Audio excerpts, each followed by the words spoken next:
Pretty good. Do you start with a bit of an injury update? Alex, how's Hazen? Is he? Yeah, right. So, Cooney, obviously he's getting on a little bit as a prop. Did you play prop, Duncan, at any point in your life?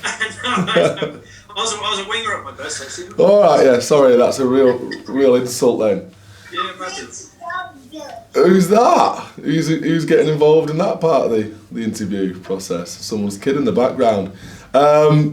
Cooney's got like chronic prop injuries like necks and back and all these things that you manage kind of senior props through.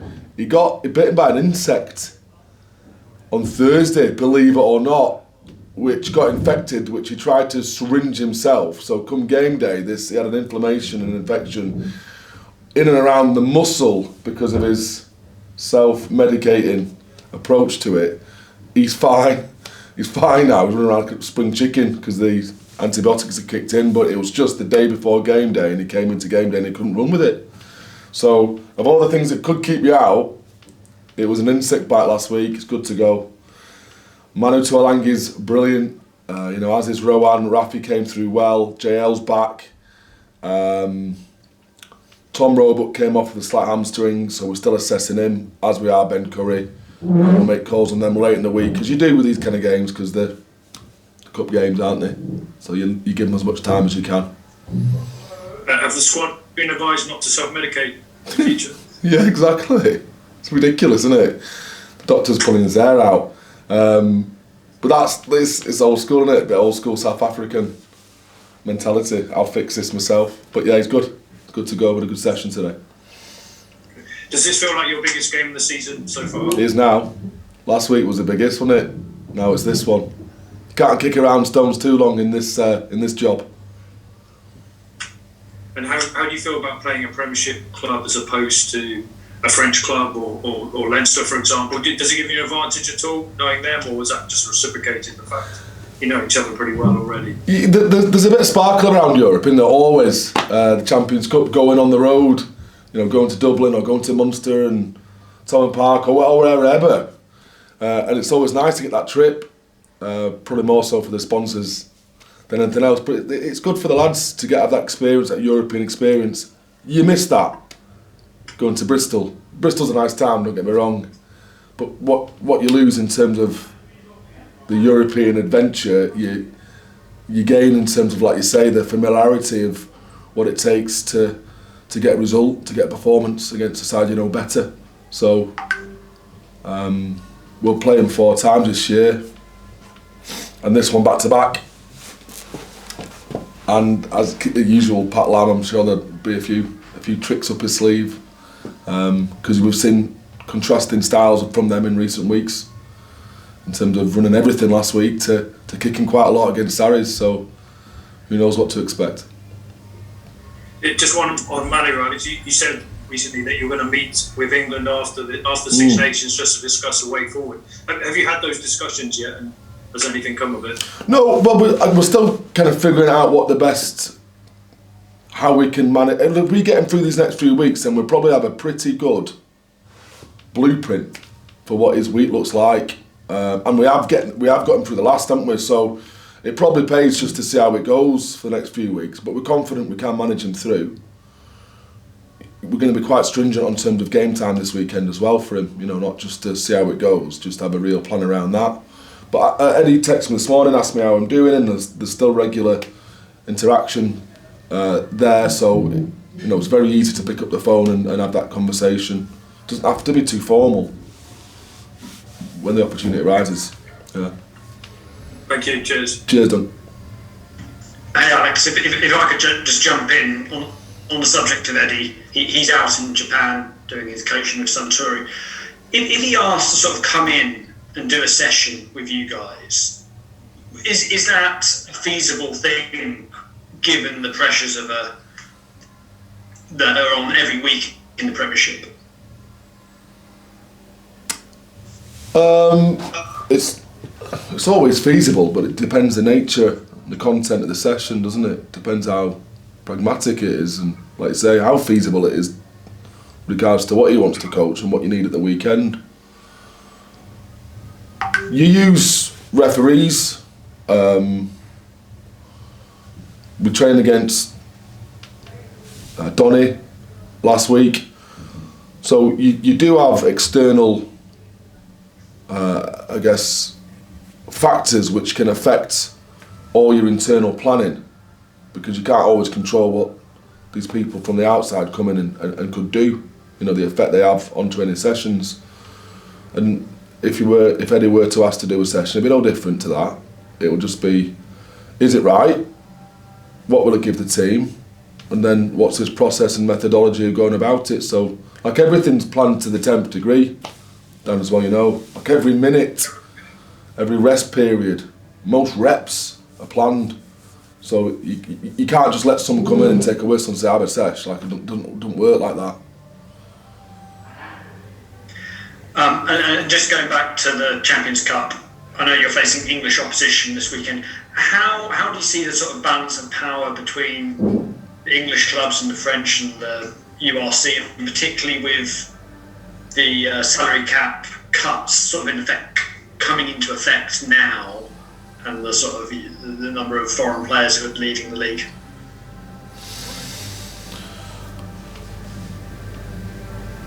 It's definitely going to have an effect, isn't it, in terms of quality of players. We know that. At least big name players, or mercenary type players, because that's where the money is. So when you go into the Champions Cup and you're having these big games, which generally get decided by experience and talent to a large degree, there might be a little bit of a distance opening up. If you were to look at teams on paper, so that's the stock response, isn't it? That's what everyone can glean from it, Dan. But I don't want to go on about Saracens. Exeter won it, didn't they? A couple of years ago. But last year, a couple of years ago, Exeter won. 2 seasons ago, I think. 2 seasons ago. And they don't have the budget of what all the French clubs do now, then. But there's something in that, keeping a good group together, a really well supported, well coached group that can overcome this team sheet of Galacticos. There is something in that. So I'd hope to think that not only is it going to be better for the English game, which we know it is, bringing all these young lads through and opening their pathways up for them, that the only way we can compete moving forward is through infrastructure, the support around the players, and a real good coaching stock, which we're starting to see a bit, aren't we? In some of the younger English coaches. I don't include myself in that bracket, just so you know, but there's a few out there that are doing real good things. So my head says it's going to open up, the gap's going to widen. My heart says, no, F it, we'll just get better, we'll just be better as a group, as a team. I'm really excited about the latter, really, and trying to keep this young group together, which is all going to come out in the press soon enough in terms of who we're signing and for length of contracts. So just one more, I know it's not really official, but the impact Faf's had at the club in his time, and the impact as well he's had on Rafi and his development.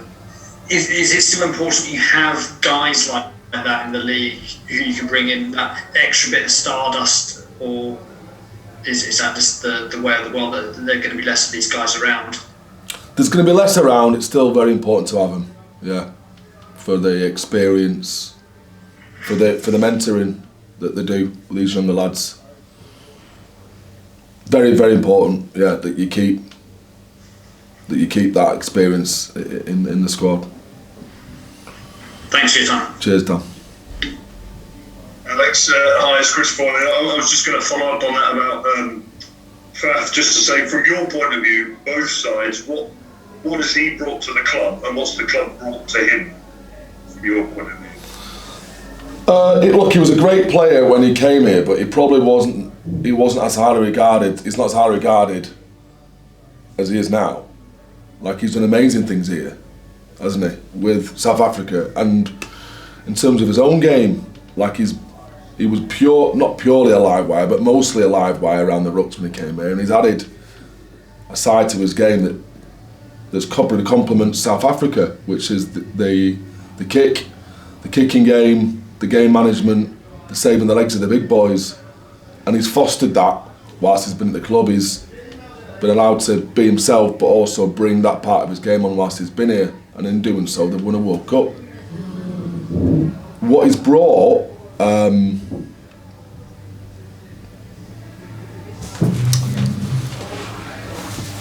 Well, from an environment perspective, he's a best example of a professional. How hard he works, always taking notes, always contributing. From an environment perspective, he's a ball of energy, super positive all the time, always a friendly face and a handshake and stuff in the morning, always a smile. And those two things don't always go hand in hand, you know. There's a lot of professionals who are always a bit rainy-faced because they've got to do this and keep driving that. He's not like that. He does it with a smile. And he's probably, you know, from a brand perspective, he was a big signing and has been a big part of the club to show the intent of Sale being something more than also runs, you know, for someone of his calibre to come and do what he's done and to be as committed as he has been for as long as he has, which is 5 years plus, isn't it, is a really good testament to this club and and what there is have been aspiring to achieve and will continue to aspire to achieve. But without him, would you get a Raf? Would you get a Rafi Quirk? Would you get him? Who spends that much time with him, who wants to emulate him and he's so good with him? Would you get a Nye Thomas, who's currently starting for the England under-20s, who's a very similar sort of Randall-esque type of player? I doubt you would. He's been inspirational for the region, for the club. He's certainly given as much as he's taken. I'll give him that, if not more. And that's kind of what you want in it from a marquee player. Because marquee players generally come for cash, don't they? And if they end up just coming for the cash and they have that kind of mercenary attitude, it's the check in, the check out, and they take the paycheck type thing. But he hasn't been like that. It's never seemed like that with him. Eternally positive. So it's been brilliant to work with. Really good to work with. Yeah, I was actually going to ask, Darren mentioned the impact on Rafi, and you've just sort of answered there, but it's sort of, you know, Faf got to the point where during his time at the club, he got right up into the sort of highest echelons of being an iconic rugby player, didn't he? That's happened while he's been at Sale, and he was there after winning the World Cup in Yokohama, talking about the impact the club had on him and how it helped him get to that point. But he's sort of, you know, he's, as you say, he's that sort of figurehead that those guys look up to, and can you just see that even not in his position but around the place? You know, when there's stuff with schools and local clubs and stuff like that, is he one of the ones they all climb off for? Of course he is, yeah, because he's blonde hair, isn't it, and his unicornness. But that's it's not a front because it's not fake. That's him, but that's all you see, innit? That's the little He-Man. That's all you see. Whereas he's a great deal more than that. He likes to look good, no doubt, and he never looks more coiffeured than when he does on game day. Like, his hair looks amazing.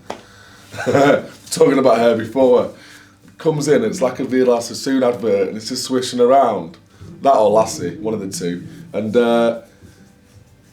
then, if you think that's what he is, that he's all show and no go, you get lulled into that false sense of security that maybe you can take him on round a ruck or at the base of a scrum, and he just ends up crippling you.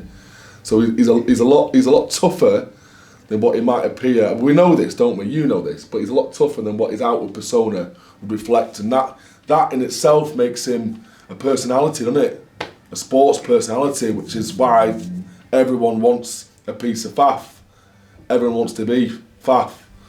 But that's not, like, I've got mates like Steve Hanley's kid, has just become a fan, started coming because obviously I've moved back and Stan can now get free tickets again. So he started bringing his kid, and he wants to be Raf, which shows you maybe the changing times, the changing of the guards, so to speak. So he's in the garden wanting to be Raf, where maybe 2 or 3 years ago, that wouldn't even come into a young kid's head. But definitely, Faf's had his influence on little kids now wanting to be Raf, by the ripple effect or whatever it is, the butterfly effect. That's a good question. Last one for me, just quite generally about this competition. You probably, compared to some of the other names that get talked about as title contenders, you probably come in under the radar a little bit. Do you just see it as go and throw the kitchen sink at it, you got a free hit, or do you really think, no, we're in the mix, we can take any of these down on our day? You know, how do you see the sort of pressure or expectation or whatever? Yeah, the latter. The lads think the latter. That's what it really comes down to, isn't it? What they believe, always. I won't lie to you, probably fell off a bit of a cliff on Friday night because the mountain that we gave ourselves to climb at the start of the season. But as I said at the start of the interview, you can't kick stones. You ain't got time to feel sorry for yourself. And then you think about the opportunity we've got now, and we've got an opportunity to prove our worth, and we think we're good enough to push on in this cup. Be it Bristol, be it anyone. And the next 6 or 7 weeks, it's all European Cup rugby, innit? Barring one home game against Newcastle, so we can really start to get our teeth stuck into this. And yeah, what's the point? What's the point being in it if you don't think you can go all the way? These boys have never just turned up to make up numbers. Of course, it's really difficult, isn't it, in Dublin against Leinster. But therein lies the challenge. I'm smiling through it now because it's exciting. It's what it's like. There's the bar, isn't it? How do you pitch yourself? We fell short on Friday, but then get back on the horse and see where we'll get to against Bristol this weekend.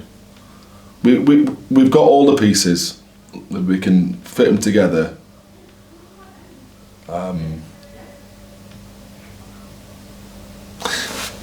I told her, without getting too deep here, I told her the lads a little analogy the other day. Mrs. into design.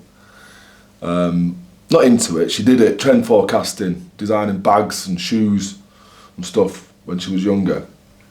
And she come back one day, years ago, and it just struck me, because it was something that digs in the bus. And this expression she had was a Japanese concept, a word that describes a concept of wabi-sabi. Have you heard of it? Wabi-sabi. So this is my missus, not me. It's making me sound far more intelligent than I am. It's finding the perfection in imperfection. That's what wabi-sabi needs. It maintains the concept that nothing's finished, nothing's permanent, and nothing's perfect. So, examples of wabi-sabi pottery are ones where they made a really beautiful bowl, like a almost perfect looking bowl, and they'll break it and then remake it and gild the cracks in with gold. And in doing so, they create something which is not perfect, but more valuable, more precious, and more aesthetically appreciated. Something stronger, because all the cracks that you've had, you managed to fill in with gold. So I was talking to the lads, and sometimes when you're reaching for perfection, which most teams are, you never quite reach there, and it's never quite good enough, and you're never happy with it. But if you're able to embrace the imperfections, understand you've got all the pieces, and it's just about filling the cracks in, just about putting those pieces together, creating something stronger. We feel like we've done a bit of that this season already, but we're still not there yet. We still haven't got this bowl that we want to put together again. But we understand, I guess, the concept thanks to a bit of Japanese conceptual vocabulary. Wabi-sabi. I'll have to look it up so I'll spell it right. Thank you very much. Yeah, no worries. Hi Alex, can I just ask you, just to go back, I'm trying to clarify the self-medication. Did you say he injected himself with something? No, he tried to syringe the infection out of himself. He tried to syringe it out. Yeah, we'd never give him. Boards carry syringes around, just all the time, really. So it's quite natural you stick one in your leg. No, I don't know where he even got it from. This is just a report I've got from the doctor on game day. It's like he's tried to do something to himself, tried to syringe, or maybe took a knife to it or something, tried to get the pus out of it himself. And in doing so, it's created more infection, and then he couldn't run the next day. I'm like, what's the chance of that? You, at that point, there's no point pulling your hair out, is there? Like, you just go, well, he's done it. Nick starts and JJ on the bench, and Nick started really well, but fatigued obviously because he hadn't played for 12 weeks. Can I just ask you about Manu again? Just what he came on and nearly cut Ben Earl in half with that tackle. Is that because he's hitting harder now because he's lost the weight and therefore he's still got the power, but he's moving quicker with it? He's certainly more agile. He seems, more mobile than he was. He's always had that in him. He's always had that ability to bang in him. He shunted it, didn't he? Like, I'm sure Ben Earl was in one spot and then, like half a second later, he was 4 metres somewhere else because he was still on his feet. It was like he teleported him. It's great to watch. We watched it again on Monday, obviously, because that part of our game we were pretty happy with. He just seems really bouncy, agile, and better for losing the weight. That's part of his management, as we know. Game management and keeping him on the field. And it wouldn't be a question for me if I didn't say to you, we've just been putting sort of Faf's obituary together before he leaves. Is there a date for the announcement officially of him going? And Lude, what have you got to tell me this week about Lude? Lude, it is April now, isn't it? Yeah, we got told that these things will come out in April. So, news pending. Faf, it's from his side, not ours, that we've been asked not to release anything. So, out of respect for his department, Lude. Yeah, there's no official statement still. It's going to come from our branding commercial department, not from my mouth, unfortunately. Thank you. Oh, I'll tell you for why. Because there's still cogs in motion. I've just come straight from a recruitment and retention meeting, more retention than recruitment, and there's still a few conversations that we want to have with some of our players that we've already got to coincide with the announcement of releasing players, to show that where our commitment lies and the positive outlook for the club. So that's essentially what we're waiting for us from that side, is to understand, to confirm the negotiations which are ongoing with players that we want to retain as well. Good players, all future internationals for longer stretches of time. And that's what the game should be about, keeping your best players, your best homegrown talent for as long as you can. That's how you create great teams. That's how other teams have done it in the past, and all the research is out there regards to cohesion versus talent. It's cohesion that wins. Thank you. All right, good man. Cheers, Chris. Have I given you enough there? Not enough. All right. Hello. Alex Miles here. Hi, Miles. Hello there. A couple really from me on the cup tie element of this, and first of all the two-legged aspect to it.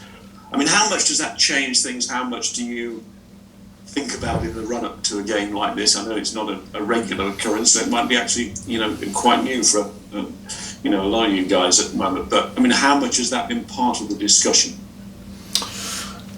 Internally, in terms of coaches, relatively heavy, particularly in terms of Bristol tactics and or end of game decision making in and around penalties and points difference, and maybe not having to chase wins. Hopefully we won't need to chase anything, but you have to plan spontaneity in it. You have to look at every eventuality, so in the heat of battle we're not all flapping around. So So yeah, but we have tried not to go down every rabbit hole with the players, because there's enough for them to think about and to get on with, isn't there, with it being a game of this magnitude anyway. So you just try and deload them, talk through all those scenarios, and maybe pose it to a couple of the senior players, like the captains and the leaders, and see what they think is relevant for the rest of the team. Do you think it could possibly clip wings as the match goes on? Say you've got 10 minutes to go, 15 minutes to go, and you just want to get out of maybe a fixture in a reasonable place, as opposed to a drastically winning place, if you know what I mean? Yeah. Depending on you, yeah. Because you've got another week to readdress and go again.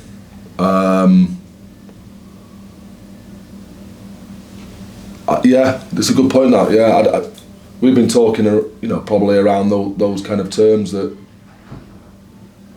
so let's say you're 3 points down and you're 20 metres from your line. In any other kind of knockout game, you've got to go for it, haven't you? Yeah. Whereas in the game of this magnitude, would you go over the possibilities, over the probabilities? Do you know what I mean? Is there any point in trying to score from your own 22 when statistically most teams score in opposition 22? So it probably should affect your decision making. And that's where it's sort of developed in the conversation. Bristol, it's for them to answer how they're going to play. But you've pointed out the conundrum facing you this week. 1 week they've played in a certain way, then I agree, last week they were chucking it around almost from the first whistle to the last.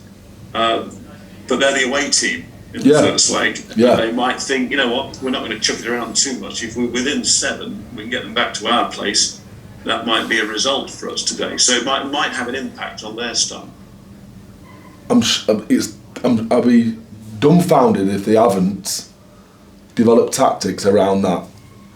And they're exactly the conversations that we've had this week. You do well. You would have done well to sit in a lot of our coaches' meetings over the weekend and on Monday, because we've discussed exactly that. And they have kicked a lot against the Sale team before, and other teams with decent line speed and good physicality. Sometimes that's all they've done. Is kick a lot, but who are we to read the minds of men? You just got to prep for both.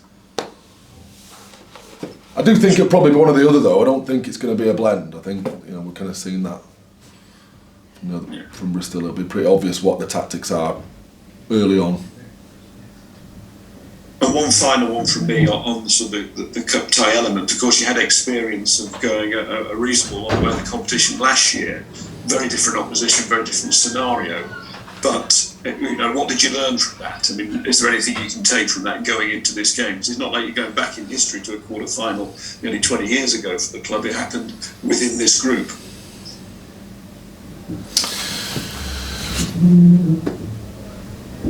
Yeah, there was an element of, in these kind of games, it's the same rhetoric, doing your fundamentals, the real basics, very, very well over the course of 80 minutes. The best teams do that.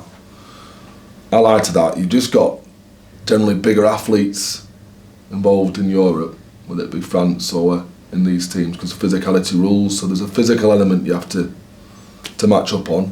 I think we did that. We can do that, this group.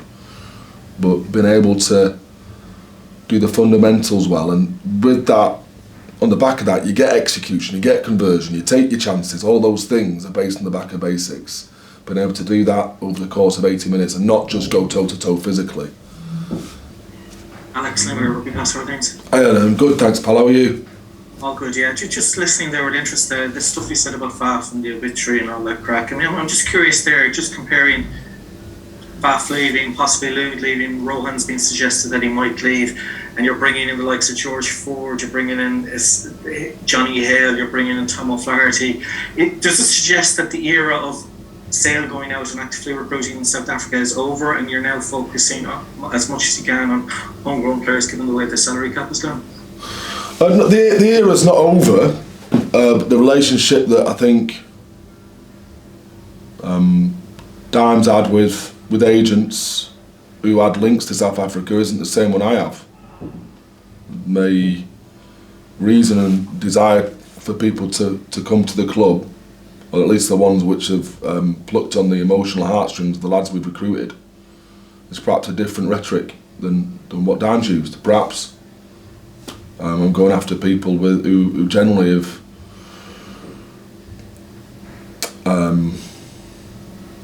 kind of, most of them have been northern, apart from Flats, so they've got that in them.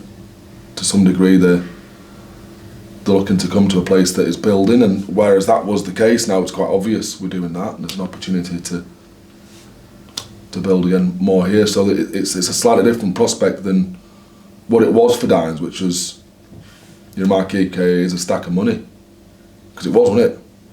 Had to be back then. It's slightly different. I've got the South African coaches coming down in 2 weeks, so I do appreciate our lads who are South African. They're really, really good players, aren't they? All the brothers, and Cooney and stuff. They're a big part of the team, but it's shifting, yeah. Look, as I say, this wasn't part of the plan, Liam, in the past. It wasn't part of the plan to have this much movement, but there's other factors aside from myself coming in, and that have led to a lot more contract negotiations than I would have thought was going to happen. And the salary cap's another thing that's added to it, and COVID's another thing. We know all the mitigating circumstances. And England is a far less attractive place for a lot of those South Africans. I think from the other side, you can do the research, but I would guess there's probably less South Africans coming in, full stop, post-COVID, and because of salary cap.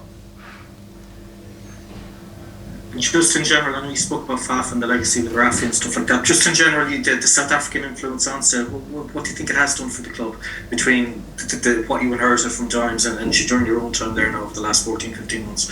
What is it about Sale with South Africans? There's a no-nonsense, isn't there? There's a no-nonsense, gritty physicality about South Africans, hard-working, gritty physicality of South Africans, which dovetail with the archetypal kind of northern stereotype, doesn't it? So I think it's been a good place. It's as much as a place that they've brought on and grown as it is a good home for that type of person anyway. That's why they've fitted in quite well. That's why I've kind of fitted in quite well. So we've had the legacy of, because Faf, as good as he is on the breakdown, is still super physical and competitive and aggressive. The legacy of all that South African influence will continue to run deep within whatever side Sale manages to put out next season. I'd like to believe it was there before, but yeah. Okay, great. Just completely switching tack then. I mean, if you start Manu at the weekend, he does come back at 12. You're coming up against Semi Radra in the midfield in 13 in that slot. I mean, that's a clash of two of the best midfielders in the world. I know you were a forward by trade, but what do you make of that sort of a clash in the midfield with one of the best 12s in the world and one of the best 13s in the world coming up against each other in the traffic? What's that? Unstoppable force meets the immovable object. That kind of cliche rings to mind, doesn't it? It'd be brilliant. That's why these games are great, innit? Because you want to play all your best players. I think Radradra as ace in it, he's superb. I still think there's more in him. I don't think we've seen the best of him since he's come back from injury, to be honest. I think he was almost unstoppable, wasn't he, pre that? And these are the kind of games that big players like that get up for. So that's him. and we know what he's about and his tackle breaking and his offloading ability, as well as he can hit as well. But in attack, he's very dangerous. Whereas I feel Manu's probably got it both sides. Like he's great at getting on the game line, but he'd be horrible to play against. You don't even see him coming sometimes. Like Ben Earl didn't see him coming. The way he got up from that ruck and ran back round and filled in and just came straight off the line and rolled into that defensive line. His timing and his ability to see a play as it happens is nothing short of brilliant. So, yes, I would love Manu to get an almighty shot on Radradra at some point, because that's the best way you stop offloads, isn't it? Get them going backwards. Let's all cross our fingers for that occurrence on Saturday. You set the scene perfectly well there. Just what a bit of homework on one of the things touching Connie's bite. Did you ever find out what bit him in the first place? No, I didn't. He'll be over the moon that you're that interested in his insect bite. I don't know. It's just because it's got warm and we've got a few bugs in and around this training ground. We've got a horse equestrian centre next door training also, so it might be something from that, might be something from the manure, but I can find out if you like and get back to you, Liam, if you're that interested. Thanks very much for your time, Alex. Best of luck the weekend. No worries. Cheers, Bob. Best. Alex, can I just jump in there? Did you say you got the South African coaches coming to see you? Which ones? Felix, Andy Edwards, and Jacques. Yeah, so And when's that? that's on our bye week in the 22nd. 22nd. So Eddie can't make it, but he's gone to Japan. But the South Africans are coming to see you. Yeah, I don't want to make comparisons. Eddie has been up. He's taken me out for some food, and he's in regular contact. But these guys wanted to see. Look, this is a Reg 9 thing. They wanted to see all the lads on a Sunday down in London.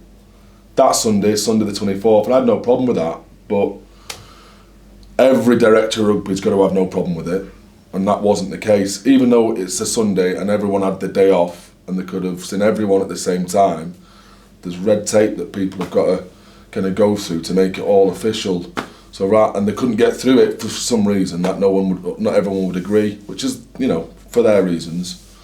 So it's still important for them to see the lads, and I think we had such a good conversation on the phone in terms of trying to align what we wanted out of them, what South Africa wanted out of them, because I want them to play for South Africa. They want to wear the green and gold.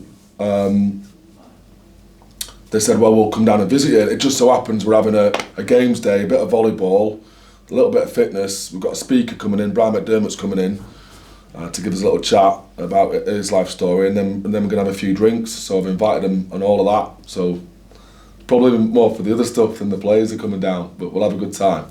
You're more than welcome to come down yourself if you want a drink. Friday the 22nd in the afternoon. The heat wave should have started by then to bring you suntan lotion. Thank you very much.